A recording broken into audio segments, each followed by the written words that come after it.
Welcome back to Independence Today. Woo! I'm Maria. I am the IL specialist here at CRI, and this is Rob Coker, and I am the founder of Independence Today.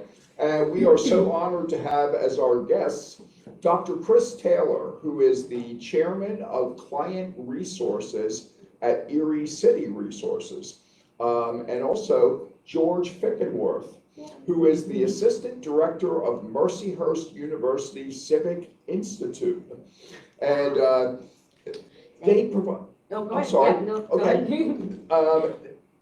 Today we're talking about providing services for the homeless. And not just services, but also the negative perceptions that society in general has of the homeless. So, a couple of things. You want to tell us what Home Team is about and what you guys do? Sure. You want to start? I think that's in your bailiwick, George. Okay. You can start. And Sure, no problem. That's So good. let's not diminish any input you have, though, so please feel free to jump in. Gotcha, thank you. Yeah, so the Home Team is actually a collaborative organization that's been around, probably going on around 30 years now. I'm not even sure of the exact day that it was founded. We do know sometime back in the 90s. It seems like when most of the stakeholders in the community got together, and so we really need to focus on targeting some of the homeless problems that we had. Yeah. Flash forward 30 years ago, guess what? We're still having the same problems. sure. Over the years, a lot has been solved, a lot of new things pop up. But this group, this collaborative effort, and is actually a mandated organization by HUD. Okay, so the HUD down in DC, any of the counties across the country that receive funds for various types of permanent supportive housing, rapid rehousing programs that assist the homeless, they have to put into place what's called a continuum of care. And that continuum of care is a body that actually helps to oversee the financial aspects and the governing of the funds that go out into the community. Because we have multiple projects in town that do that. Our COC, the Continuum of Care, we also call the Home Team, and it serves a duplicative role of also being a homeless advocacy collaborative. So a lot of agents or counties across the country, they have different homeless groups, and efforts, and ours is kind of a dual purpose. So we've been acting in that capacity for a long time. Some people have come and gone, with their jobs, but we always seem to pick up new individuals that are just caring folks in the community that are, engaged and want to see just the community do better by our brothers and sisters with lived experience. You mentioned COC. Are there COCs in every state?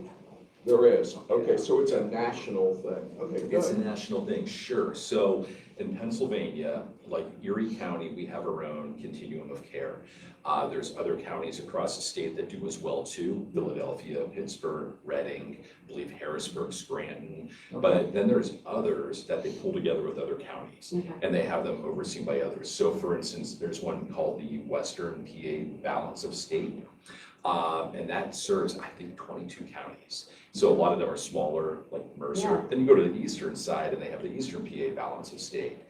That has some of the bigger areas over there involved. Then some states actually just have like what's called the Ohio continuum, or maybe not the Ohio, but there's some that have a statewide continuum of care. And then they branch it off into different categories, different counties, and kind of subdivide it that way. So how did you, Chris? Wonderful. Chris has been around longer than me. I don't even know what I'm doing here, honestly. Yeah, you're here to sort of balance him out. Yeah, he's good though. Yeah, he is good, yeah. I actually had a side question about like the proper term. I've actually heard like a couple people say, oh, you can't call them homelessness now, or like you can't, is it just house, just like, what would you say? Or unsheltered. Unsheltered, okay. Everybody has a word of the moment. Right, yeah, Yes. I feel like there's so many. What it that- really amounts to, at least from my perspective, and for 10 years up until last year, I was the executive director of the Upper Room in Erie, which is a homeless shelter specifically. And we served about 40,000 people a year in and out. Wow. A day shelter. But from two perspectives, that we have acute homeless, which are people that maybe I lost my job last week, and I have a chance trying to figure it out. And then you have chronic homeless, which is probably the more fundamental area we address. People that are on the street, people often that have what, from a psychological point of view, have what we call dual diagnosis, which you know what that is, which is, you know, you have a mental illness plus an addiction Yeah, illness. schizophrenia or. Correct, yeah. correct. And there's another word which has bounced around. Yeah. We don't call them schizophrenics, we have schizophrenia, whatever. Okay. But the homeless situation in Erie, and George can speak to this better than me, it seems to me in the 12 years that I've kind of been involved in Erie, kind of levels out around more unsheltered people or people that don't have secure shelter, in other words, around 1,000 people. People that are actually out on the street is a lot less than that. Yeah. And we don't even know about the kids, correct? Right. Kids are sleeping in their bus buddy's basement maybe, Yeah. very difficult to count. Yeah. And so there's this kind of dual diagnosis, but what we're looking at from a service point of view is how do we help them best? How do we help people best that do not have a home or an apartment to live in? Yeah. What's our function? Some people don't want to, Yeah. you know, there are few, Mhm. but some people don't. Sure. Do you want to ask the next question, and then I'll go in from there, the third one, but you can go to the second one, because I was kind of confused by it, but I can ask it. What are some of the things that you're working on as like a coalition, and how do you think the efforts you're working on will help combat homelessness? Like, what are you doing to work on it, I guess? Sure. So, okay, so under the home team, we have a strategic plan that we've been working on for years. Right, it was actually developed, it was quite a thorough document that was developed right before COVID hit. And, you know, COVID, as we all know, derailed a lot of Yes. things. Yes. And then upon everybody kind of getting back to some normalcy after the pandemic, you know, there's been discussions of what do we still want to address, what do we want to work on, what do we want to do this, but there's still a lot of things in that strategic plan where we said, you know what, we still want to tackle this and move forward, especially since we had some new members come aboard. Yeah. So we have some various committees that are in place underneath the home team. And I think Dr. Taylor will vouch for this.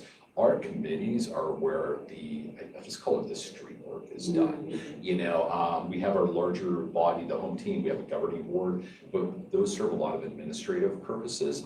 But what's being done in the committees is very important. That's the stuff that really kind of touches people the most.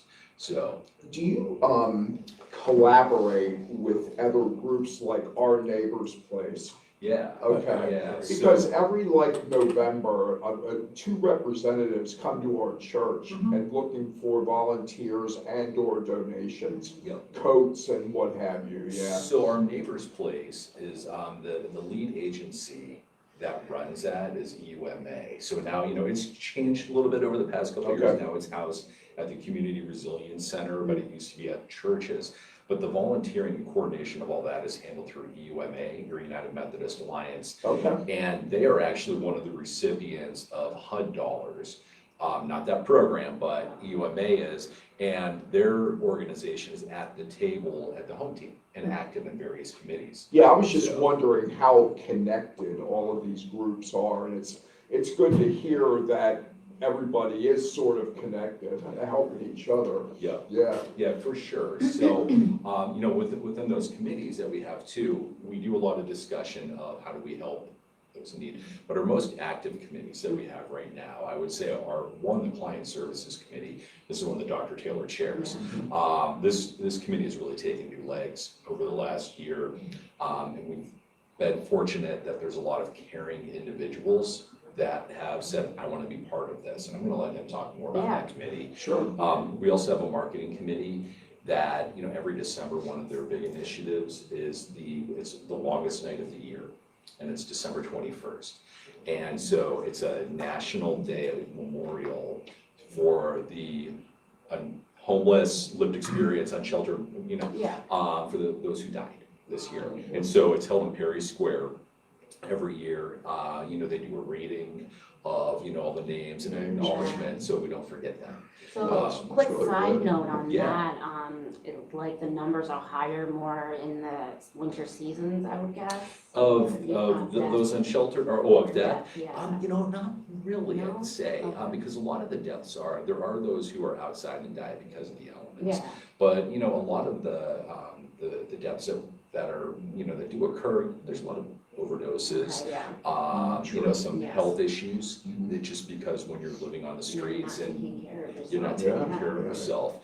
So, you know, that's likely to happen in June as it is December. Yeah. Or acts of violence. Acts of or- violence, yeah, Sure, sure. I've seen sure. some crazy things downtown, like trying to, like, I went to the Greater Erie and there was someone getting jumped, like, by someone else, and I'm like, there's cameras everywhere, but Yeah. there's no one out there to Right. help him. Yeah. And I'm like, I can't jump in there, you know what I mean? Like, I would, but like, what if my safety, you know what I mean? Sure. I There's lived nothing down- you could do. I lived so. downtown for a number of years, and I saw some weird stuff. That is Yeah. crazy, a lot of crazy things down there, so. Yeah. So you were gonna talk about the committee and Sure, how it started out. well, one impetus is that where do we best serve the needs, or, and sometimes it's our perceived needs, don't get me wrong, of the people that have those needs, you know, the people that are on the street.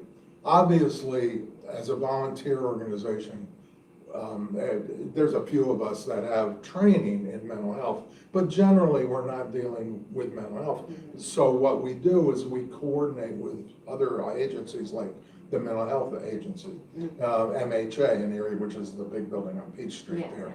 Or maybe the Mission, the Erie City Mission, which has counselors aboard, social workers, I think, to where we can refer people to those services as well.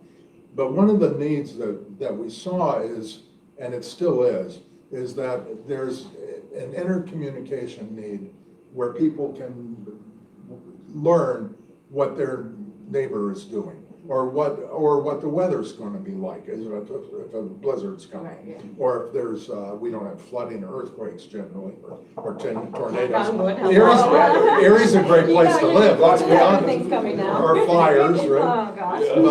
But so one thing that we've developed is, and George can speak, George really was the impetus on getting this going, was what we call a band app, and it's on the home team site. There is a site on the internet for the home team. It's, help me, George. And it's- homelessness, ErieCountyPA.org. Yeah, and then a site on that, it refers you to a band app. I don't know if you're familiar with band or not, but what it allows, and it's Erie Street Resources, it's called. Anybody that has a phone, and believe it or not, most people on the street have phones. Yes. They'll lose them and then get another phone, but they have Yeah. phones. They can access this app and see what's going on. Where's a meal tonight? Where can I get shelter for the afternoon? Where's breakfast tomorrow morning? How do I get a bus to the Resilience Center, which you guys have already talked Yeah, about yeah. a little bit, for EUMA. So the band app is, and we have some wonderful people on our client services that really attend to this and make sure it's up to date all the time. So you can look at that. I know that you probably can't see this here, but Oh, no, I'll have to take the website too. I'll give you one of these, Yes. but we hand out these cards, so, and it has, you can just scan that with your phone and get right onto that app and see what's going on. The second thing, and correct me if I get too far carried away here, George, is that if we need a good, and some of our people on the client services, we need a good disaster plan if the disaster should befall. Because if you're on the street, or if you don't have a shelter over your head, and a disaster befalls like 10 below zero, Sure. bad snowstorm Yeah, coming, yeah. where do you go, what do you do? And how do you have warning of that? Because you're not sitting in front of a TV in a comfortable living room like most of us do. Right, yeah. So we're currently working to develop such a program where people can have a plan that's coordinated with other agencies around town, so the agencies can work together. For instance, In case there is, say Erie had a fire, okay? Where would you get transportation out of that district? How would you do that? Now, this is new, so, but these are the kind of things that we're working on currently. Yeah, a lot of communities have what they call, refer to as code blue. And a lot of them are also weather related, but they tie in some of the disaster planning in. It's, we've known for years we lack that, especially for the community that our agencies serve, the ones that we work with here. So about a year ago too, it started with a conversation of we need an ongoing resource bank that whether the people who are on the streets or in need of services can look for it, or something that the providers can share with them, So we started working on something like that. The problem is those are ever changing. Yeah. And we've had some great directories in Erie County over the years, but they fade away in many cases because who's going to do the upkeep? Right. So, we're trying to assemble one in a Google Docs or a Google Sheet sort of thing that we can hope live in perpetuity, but through that, we started having those more in-depth conversations, and Dr. Taylor is dead on with this. He kind of took the lead with this client services committee, and he said, we really need to do this, and then we need to get the buy-in from the higher stakeholders that really call the shots, and by shots, we mean the money. Yeah. Sure. I know. You know, Right, of course, everything. yeah. What drives the world? Yeah. What drives the world, yeah. Unfortunately, yeah. So, so those are some of the big things with client services. What are the misconceptions that you feel society still has about people who are homeless or what was the new term? Unsheltered. Unsheltered. That's the first time I'd heard that. Well, it may be the last. Okay. Because you know what, I Because heard displacement is another one, so like, Okay, yeah, okay. displacement. Because we've all seen the guy with the cardboard sign. Yeah. And a lot of times our first thoughts are, and myself included, A, get a job. B, how do I know what I'm giving you isn't going to be spent for booze or drugs? Okay, and what are your thoughts on that? Can I start on this one, Please George? do. Sure. I was years ago, I was going to say 10 years ago, when I first started, and my business was not the homeless business. My business was psychological counseling and that kind of thing, and I own my own business. But I was friends with one of the vice presidents of one of the banks in town. You know the bank, but I'm not going to say his name or the bank's name at this point. But and he told me a story, and if you have, do we have time for a brief story? Yes, go ahead. He said he had just bought a new Corvette, okay? So he was riding pretty high, right? And this guy made a lot of money, and he was top in the bank. And he stopped to get a dozen donuts to take to work. And there was a guy sitting on the curb that he was pretty sure was homeless, but he wasn't sure. And the guy made a comment about donuts. So he gave him the donuts, okay? And then he asked the guy that was sitting on the curb if he had any other needs. And the guy said, well, I don't have a coat, and I haven't eaten in a couple of days, thank you for the donuts. And so Dave, I will call him Dave. Dave, my friend, went out and bought him a coat, and bought him a new pair of boots, and bought him some winter pants. And he just did this, right? And then he gave him a $20 bill as well. So Dave called me, and I didn't know any of this had happened. And he said, Cris, what do you think? Did I do the right thing? Because maybe he's just going to take that 20 and go buy a shot, of heroin or cocaine, and I have no control over that. And I asked him, I said, Dave, how did it make you feel? How did you feel about doing that? Right. He said, I felt good about that. And I said, that's all that matters. It doesn't matter if that guy, he's going to go get his shot of cocaine or heroin, no matter what you do. So you have no control over that. What you have control over is the good that you did in that process. And so I always tell people, don't worry about giving money to homeless if you want to. Are there scam artists up there, particularly up by the mall sometimes, with the signs and everything? Yeah, you're gonna get taken. So what? So what? You're doing a good deed you're doing, and excuse me for saying, I hope this isn't a problem, you're doing God's work, is what you're doing. And so why not do it, is my question. Well, I'm always reminded of the parable of Lazarus and the rich man, that kind of thing. And yeah, it's what are you doing, not so much what are they doing with you. I mean, you still did a good thing regardless of what they do with that. That's the point. Yeah. That's the point.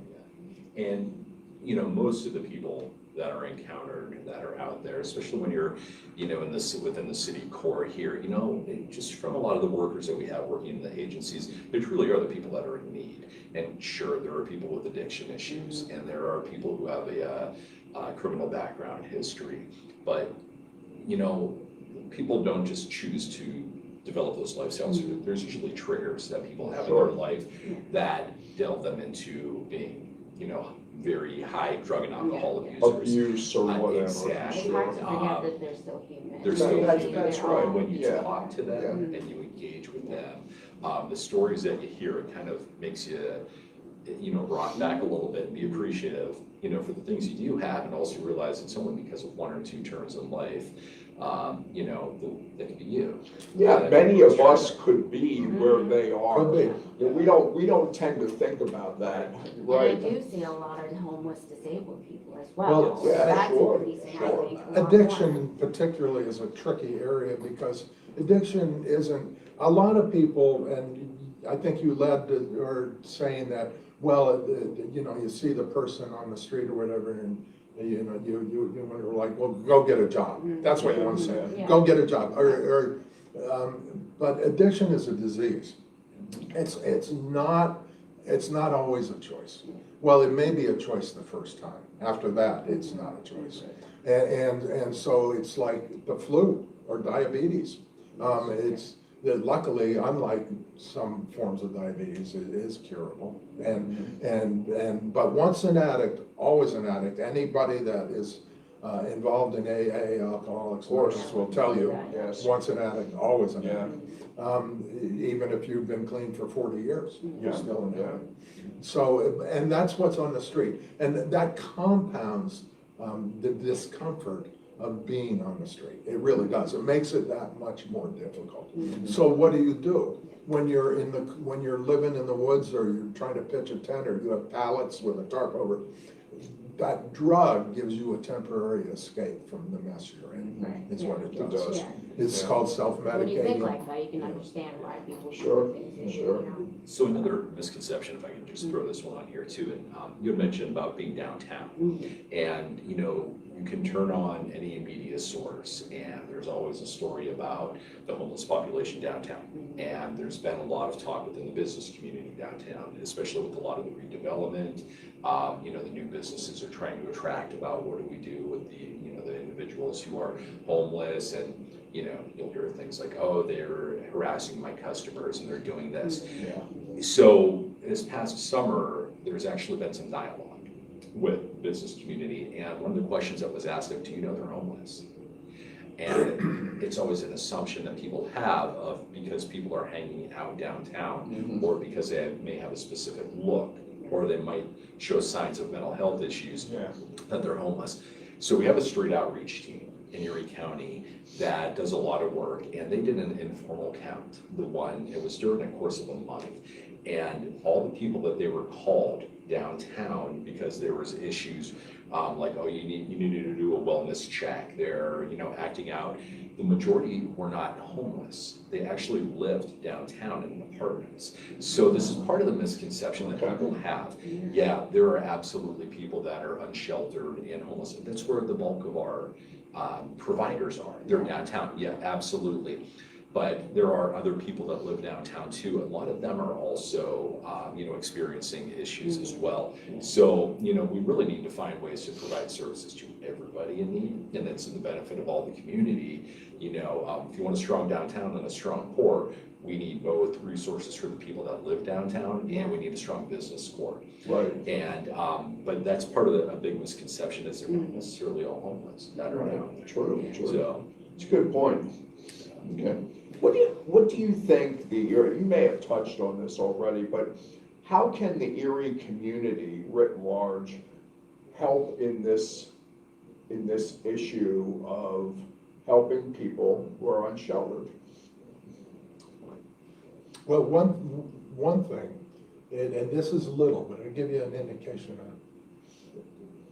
Imagine having to use a restroom, a bathroom. There's no place to use a bathroom.